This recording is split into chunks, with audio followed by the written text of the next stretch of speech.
ಜಲಾಶಯಗಳು, ಕೈಗಾರಿಕೆಗಳು ಎಲ್ಲ ಕಡೆಗೂ ಕೂಡ ಭದ್ರತೆಯನ್ನು ತುರ್ತಾಗಿ ಒದಗಿಸಬೇಕು ಅಂತ ಹೇಳಿ ಸರ್ಕಾರದಿಂದ ಆದೇಶ ಆಗಿದೆ. ಈ ಸಂದರ್ಭದಲ್ಲಿ ಎಷ್ಟು ಎಚ್ಚರಿಕೆ ವಹಿಸಬೇಕು, ಹೇಗೆ ಭದ್ರತೆ ನಿಭಾಯಿಸಬೇಕು?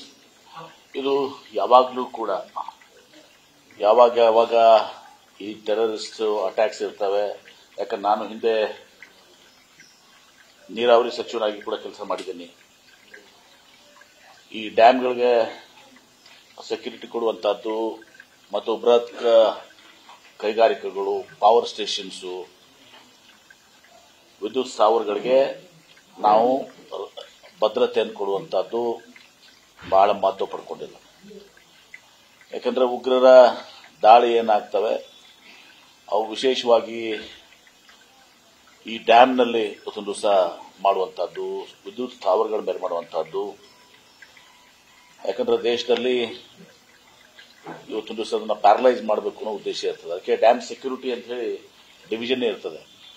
ಹೀಗಾಗಿ ಕೇಂದ್ರ ಸರ್ಕಾರ ಮತ್ತು ರಾಜ್ಯ ಸರ್ಕಾರ ಯಾವಾಗ ನಮ್ಮ ಇಂಟದ ವರದಿಗಳು ಬರ್ತವೆ ಅವಾಗ ನಾವು ನಿಶ್ಚಿತವಾಗಿಯೂ ಕೂಡ ನಾವು ಮಾಡುವುದಲ್ಲದೆ, ಈಗಾಗಲೇ ನಾನು ಹಿಂದೆ ಜಲಸಂಪನ್ಮೂಲ ಸಚಿವನಿದ್ದಾಗೆ ಡ್ಯಾಮ್ ಸೆಕ್ಯೂರಿಟಿ ಒಂದು ಯೋಜನೆನೇ ಕೇಂದ್ರ ಸರ್ಕಾರ ಇದು ಮಾಡಿ, ಆ ಯೋಜನೆಯಲ್ಲಿ ಎಲ್ಲಾ ಕಡೆನೂ ಕೂಡ ನಾವು ಡ್ಯಾಮ್ ಸೆಕ್ಯೂರಿಟಿ ಇದರಲ್ಲಿ ನಾವು ನಿಮ್ಮ ಏನಂತೀರಿ ನಿಮ್ಮ ಕ್ಯಾಮೆರಾಸ್ ಆಗಲಿ, ಇನ್ನಿತರ ಏನು ಮಾನಿಟರಿಂಗ್ ಸಿಸ್ಟಮ್ಸ್ ಆಗಲಿ ಎಲ್ಲವನ್ನು ಕೂಡ ನಾವು ಹಾಕೊಂಡಿದ್ದೀವಿ.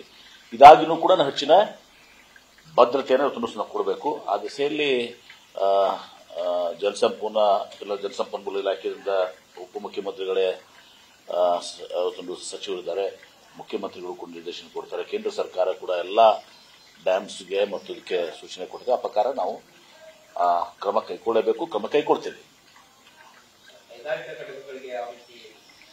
ಅದರಲ್ಲಿ ನೋಡಿ, ಕೈಗಾರಿಕಾ ಘಟಕಗಳಂದ್ರೆ ವಿಶೇಷವಾಗಿ ಈ ವಿದ್ಯುತ್ ಸ್ಥಾವರಗಳಿರ್ತವೆ, ಅವಕ್ಕೆ ಅಟ್ಯಾಕ್ ಮಾಡುವಂತಹದ್ದು, ಈ ರೀತಿ ಬೃಹತ್ ಕೈಗಾರಿಕೆಗಳಿರ್ತವೆ ಅವುಗಳ ಮೇಲೆ ಅಟ್ಯಾಕ್ ಮಾಡುವಂತಹದ್ದು ಎಲ್ಲ, ಅಥವಾ ಇಂಡಸ್ಟ್ರಿಯಲ್ ಎಸ್ಟೇಟ್ಸ್ ತಗೊಳ್ಳಿ, ಎಲ್ಲಾ ರೀತಿಯ ಸುರಕ್ಷತಾ ಕ್ರಮ ಕೈಗೊಳ್ಳಬೇಕು. ಅದಲ್ಲದೆ ನಗರದಲ್ಲಿ ತಗೋಬೇಕಾಗ್ತದೆ, ಹಳ್ಳಿಗಳಲ್ಲೂ ಕೂಡ ತಗೋಬೇಕು, ಎಲ್ಲಾ ಕಡೆನೂ ಕೂಡ ತಗೋಬೇಕಾಗ್ತದೆ.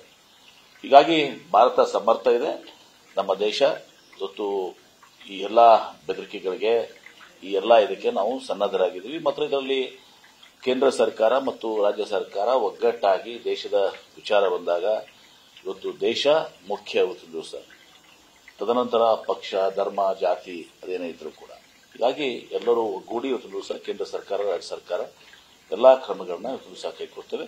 ಕೇಂದ್ರ ಸರ್ಕಾರಗಳು ಏನು ನಿರ್ದೇಶನ ಕೊಡ್ತವೆ ಅದನ್ನ ನಾವು ನಿರ್ದಿಷ್ಟವಾಗಿ ನಾವು ಪಾಲನೆ ಮಾಡ್ತೇವೆ. ಅದ್ರ ಜೊತೆಗೆ ನಮ್ಮ ಏನಾದರೂ ಆತಂಕಗಳಿದ್ರೆ, ನಮಗೇನಾದರೂ ಅವರಿಂದ ಸಹಾಯ ಸಹಕಾರ ಬೇಕಾಗಿದ್ರೆ, ಸಲಹೆ ಬೇಕಾದ್ರೆ ನಾವು ಕೂಡ ಕೊಡ್ತೇವೆ. ನ್ಯೂಸ್ ಫಸ್ಟ್, ನಿರ್ಭೀತಿಯಿಂದ ನಿಮ್ಮ ಪರವಾಗಿ.